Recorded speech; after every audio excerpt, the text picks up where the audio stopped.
Hi everyone, నేను మీలో ఒకరిని రాజీ. ఈరోజు మనం 10th క్లాస్ సైన్స్లో మానవుని జీర్ణ వ్యవస్థ చాలా చాలా ఇంపార్టెంట్ టాపిక్. ఇది మనకు తెలుసు అనుకుంటాం, కానీ ఎప్పుడు చూసినా కూడా కొంచెం కొత్తగా అనిపిస్తుంది. కాకపోతే మనకి పిక్చర్ అనుకోగానే బ్రెయిన్లోకి వస్తుంది, కానీ దాంట్లో ఉన్న పార్ట్స్ అలాగే దాంట్లో ఏం జరుగుతుంది అనేది కొంచెం కన్ఫ్యూజ్గా ఉంటుంది. పిక్చర్ మనకు తెలుసు కాబట్టి, బయాలజీ వాళ్ళం కాబట్టి పిక్చర్ నేను వేయలేదు. దాంట్లో ఉన్న పార్ట్స్ రాసి క్లారిటీగా అక్కడ ఏం జరుగుతుందో రాసి వివరిస్తున్నాను. క్లారిటీగా చూడండి. గజిబిజిగా అనిపిస్తుంది, కానీ వివరించినప్పుడు బాగుంటుంది. చూడండి ఒకసారి. ఫస్ట్ మనకి జీర్ణ వ్యవస్థ అనగానే అసలు ఎందుకు దీని గురించి తెలుసుకోవాలంటే, ఫుడ్ అనేది మనం ఏం చేసినా ఈ పొట్ట కోసమే కదా. ఈ పొట్టలో ఏం జరుగుతుంది అనేది మనకు తెలియాలి. మనం తీసుకున్న ఫుడ్ ఏ రకంగా జీర్ణం అవుతుంది, డైజెస్ట్ అవుతుంది అనేది మనం తెలుసుకోవాలి. కాబట్టి ఇది మనకి 10th క్లాస్లో ఇచ్చాడు. జీర్ణ వ్యవస్థ, డైజెస్టివ్ సిస్టమ్. ఫస్ట్ ఫుడ్ అనేది మనకి నోటిలోకి తీసుకుంటాం కదా. చూడండి, ఫుడ్ మౌత్లోకి తీసుకున్నప్పుడు అక్కడ ఏముంటాయి పార్ట్స్, డైజెస్ట్ అవ్వడానికి ఉపయోగపడే పార్ట్స్ ఏమిటంటే టీత్, పళ్ళు ఉంటాయి కదా. మన పళ్ళు వాటిని ముక్కల కింద చేస్తాయి, కట్ చేస్తాయి, ఫుడ్ని కట్ చేస్తాయి అన్నమాట. కట్ చేసి అక్కడ లాలాజలం, సెలైవా అనేది ఉంటుంది.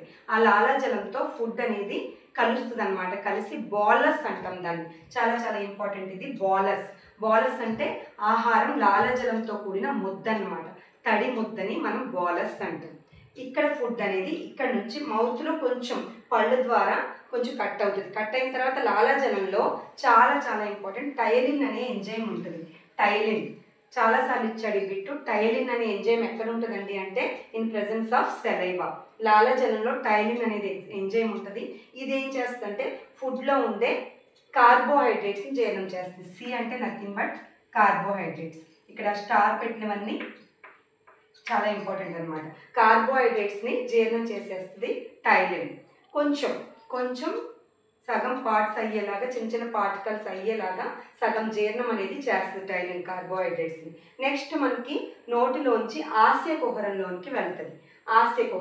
ఆస్యకుహరంలో మనకి లాలాజల గ్రంథులు ప్రెజెన్స్ ఉంటాయి. అక్కడ లాలాజల గ్రంథులు ఎన్ని ఉంటాయంటే మూడు జతలు, అంటే 6 ఉంటాయి. 3 pairs లాలాజల గ్రంథులు ఉంటాయి. ఎక్కడెక్కడ ఉంటాయంటే ఫస్ట్ దవడల్లో ఉంటాయి. ఇక్కడ ఒక జత ఉంటాయి. అలాగే నాలుక కిందున ఒక జత ఉంటాయి. అలాగే అంగిలి ఉంటుంది కదా లోపల, అంగిలి దగ్గర ఒక జత.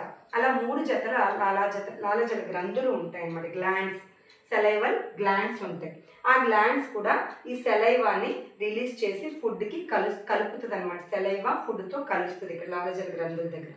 ఆ నెక్స్ట్ మనకి గ్రసని దగ్గరికి వెళ్తుంది.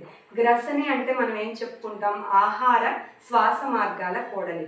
అంటే ఆక్సిజన్ అలాగే కార్బన్ డైఆక్సైడ్ అనేది ఈ వేటి ద్వారా ప్రయాణిస్తుంది అంటే ఇక్కడ గ్రసని ద్వారా ప్రయాణిస్తుంది.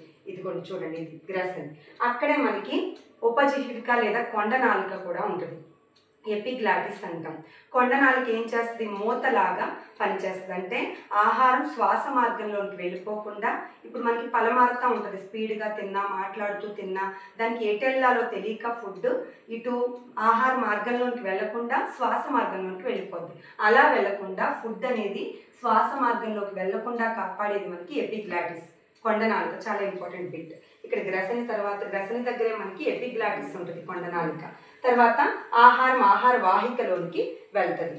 ఆహార వాహిక చూడండి, దీన్నే మనం ఓసోఫాగస్ అంటాం. ఆహార వాహికలో ఆహారం అనేది ఇలాగ తరంగాల్లాగా పెరిస్టాల్టిక్ చలనాన్ని చూపిస్తుంది. చాలా ఇంపార్టెంట్ బిట్ ఇది. ఆహార వాహికలో మనకి ఆహారం అనేది ఎలాగా వెళ్తుంది అంటే ఇలా పెరిస్టాల్టిక్ చలనాన్ని అనేది చూపిస్తుంది ఆహార వాహికలో. నెక్స్ట్ మనకి ఆహార వాహిక పొడవుగా ఉంటుంది. ఇదంతా మనకి ఇక్కడ దాకా ఉండేది ఇంత ఆహార వాహిక. నెక్స్ట్ మనకి జీర్ణాశయం, స్టమక్ ఉంటుంది. జీర్ణాశయంలోనికి ఫుడ్ గ్రసన్ నుంచి ఆహార వాహిక నుంచి స్టమక్లోనికి ఫుడ్ అనేది వెళ్తుంది. జీర్ణాశయంలో ఏముంటాయంటే జఠర రసం మరియు HCl ఉంటాయి. ఈ రెండు మనకి ఫుడ్ జీర్ణం అవడానికి యూజ్ అవుతుంది అనమాట. జఠర రసం అలాగే HCl అంటే హైడ్రోక్లోరిక్ యాసిడ్ ఉన్నప్పటికీ మన జీర్ణాశయం ఏమి తగలబడదు, వేడి అవ్వదు. ఎందుకంటే అక్కడ ఇంకా చాలా రకాల జిగురు పదార్థాలు అవన్నీ ఉండడం వల్ల యాసిడ్ ఉన్నప్పటికీ తట్టుకుంటుంది అనమాట. HCl వల్ల ఏమవుతుందంటే ప్రోటీన్స్ జీర్ణక్రియ అనేది ఇక్కడ జరుగుతుంది. పి రాశాను చూడండి, ప్రోటీన్స్ జీర్ణక్రియ అనేది ఇక్కడ పెప్సిన్ అనే ఎంజైమ్ ఉంటుంది. పెప్సిన్ అనే ఎంజైము అలాగే హెచ్సిఎల్ వల్ల కూడా జీర్ణాశయంలో ప్రోటీన్ల జీర్ణక్రియ అనేది జరుగుతుంది అనమాట. ఆ తర్వాత ఇక్కడ ఆ ఫుడ్ మళ్ళీ యాజ్ ఇట్ ఈజ్గా ఇలా ఆంత్రమూలంలోనికి వస్తుంది. ఆంత్రమూలం అంటే ఆకు షేప్లో ఉంటుంది, ఆకు ఆకారంలో వంపులాగా యూ షేప్లో ఉంటుంది. ఇది ఆంత్రమూలం. ఆంత్రమూలం దగ్గరే మనకి కాలేయం ఉంటుంది. కాలేయం అంటే లివర్, అలాగే క్లోమ గ్రంథి ఉంటుంది, ప్యాంక్రియాస్. లివర్ అలాగే ప్యాంక్రియాస్ కూడా పక్కన ఇలా ఉంటాయి కదా గొడుగుల్లాగా. ఈ రెండు కూడా ఈ రెండింటి నుంచి కాలేయం నుంచి పైచరసం అలాగే క్లోమ గ్రంథి అంటే ప్యాంక్రియాస్ నుంచి క్లోమరసం ఈ రెండింటిని కూడా ఈ ఆంత్రమూలంలోనికి స్రవిస్తాయి అన్నమాట. ఆంత్రమూలంలోనికి రిలీజ్ అవుతుంది. ఈ రెండు రసాలు కూడా ఆంత్రమూలంలోనికి రిలీజ్ చేస్తాయి. ఈ ఆంత్రమూలంలో మనకి ఫుడ్ అనేది జీర్ణాశయం నుంచి ఫుడ్ ఆంత్రమూలంలోకి ఎలా ప్రయాణిస్తుంది అంటే కైమ్ అంటాం. అంటే అర్ధఘన రూపంలో ఫుడ్ అనేది అంటే సగం జీర్ణమయ్యి కొంచెం గట్టిగా కొంచెం ద్రవంతో కలిసి ఉంటుంది. దాన్నే మనం కైమ్ అంటాం. ఓకే, ఈ ఫుడ్ అనేది ఆంత్రమూలంలోకి వచ్చిన తర్వాత పైచరసం క్లోమరసాలతో కలుస్తుంది. ఓకే, దీంట్లో ఎంజైమ్స్ ఉంటాయి. మళ్ళీ దీంట్లో ఎంజైమ్స్ ఉండి పైచరసం అలాగే క్రొవ్వుల జీర్ణక్రియకి ఉపయోగపడుతుంది, లిపిడ్స్ జీర్ణక్రియకి. అలాగే క్లోమరసం కూడా రిలీజ్ అయ్యి విడుదల కొంచెం జీర్ణం అవుతుంది అనమాట. జీర్ణం అయ్యాక ఆంత్రమూలం నుంచి డైరెక్ట్గా చిన్న ప్రేగు స్మాల్ ఇంటెస్టైన్లోకి ఫుడ్ వెళ్ళిపోద్ది. స్మాల్ ఇంటెస్టైన్లో మనకి చాలా చాలా ఇంపార్టెంట్ సిపిఎల్ అంటే కార్బోహైడ్రేట్స్, ప్రోటీన్స్, లిపిడ్స్ మూడింటి జీర్ణక్రియ అనేది ఇక్కడ కంప్లీట్ అవుతుంది అనమాట. కంప్లీట్ జీర్ణక్రియ అనేది మనకి స్మాల్ ఇంటెస్టైన్లోనే కంప్లీట్ అవుతుంది. కార్బోహైడ్రేట్స్, ట్రిప్సిన్ చూడండి, ట్రిప్సిన్ అనే ఎంజైమ్ ఉంటుంది. ఇది ప్రోటీన్స్ మీద చర్య జరిపి ప్రోటీన్ల జీర్ణక్రియకి పూర్తి చేస్తుంది అనమాట. ఆ జీర్ణక్రియని కంప్లీట్ చేస్తుంది. ఇక్కడ సగం సగం సగం కంప్లీట్ అవుతూ వచ్చి చిన్న ప్రేగులో ట్రిప్సిన్ వల్ల కంప్లీట్గా ప్రోటీన్స్ అనేవి జీర్ణం అవుతాయి. నెక్స్ట్ మనకి లైపేజ్ క్రొవ్వుల జీర్ణక్రియకి ఉపయోగపడుతుంది. మీన్స్ ఎప్పుడు కూడా లైపేజ్ అంటే క్రొవ్వులే వస్తుంది, ఫ్యాట్స్. లైపేజ్లో క్రొవ్వుల జీర్ణక్రియ అనేది కంప్లీట్ అవుతుంది. నెక్స్ట్ ఈ రెండు తర్వాత కార్బోహైడ్రేట్స్ కూడా పూర్తిగా ఇక్కడ చిన్న చిన్న మొక్కల కింద పెప్సిన్ అనే ఎంజైమ్ కూడా ఉంటుంది. ఓకే, ఆంత్రమూలం నుంచి ఆంత్రరసం అనేది వస్తుంది. ఆంత్రరసం ఏం చేస్తుంది అంటే ఆంత్రరసంలో పెప్సిన్ అనే ఎంజైమ్ ఉంటుంది. ఈ పెప్సిన్ ప్రోటీన్ల మీద చర్య జరుపుతుంది అనమాట. అంటే ఇక్కడ జీర్ణాశయంలో జీర్ణం అవుతాయి కొన్ని ప్రోటీన్లు. ఆ తర్వాత లాస్ట్గా చిన్న ప్రేగులు వచ్చేసరికి పెప్సిన్ అనే ఎంజైమ్ వల్ల పూర్తిగా ఇక్కడ జీర్ణం అవుతుంది అనమాట.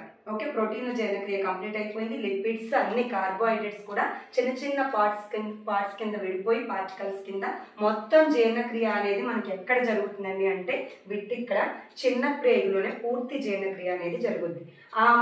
ఆ ఫుడ్నే మనం కైల్ అంటాం.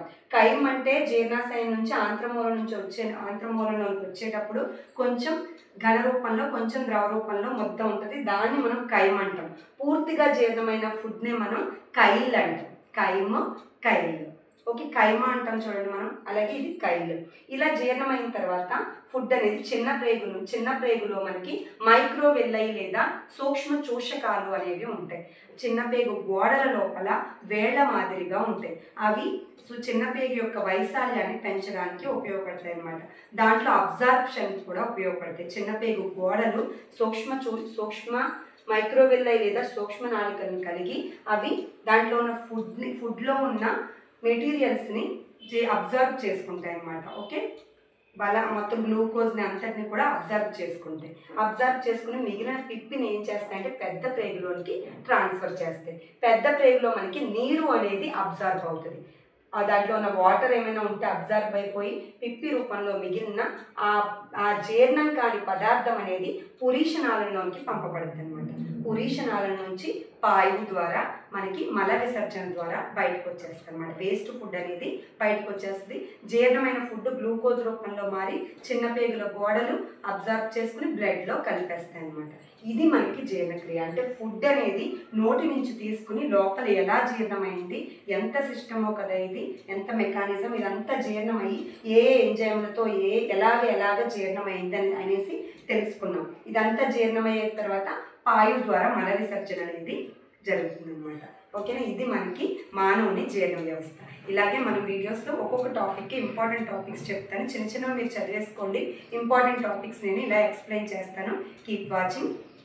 Thank you so much.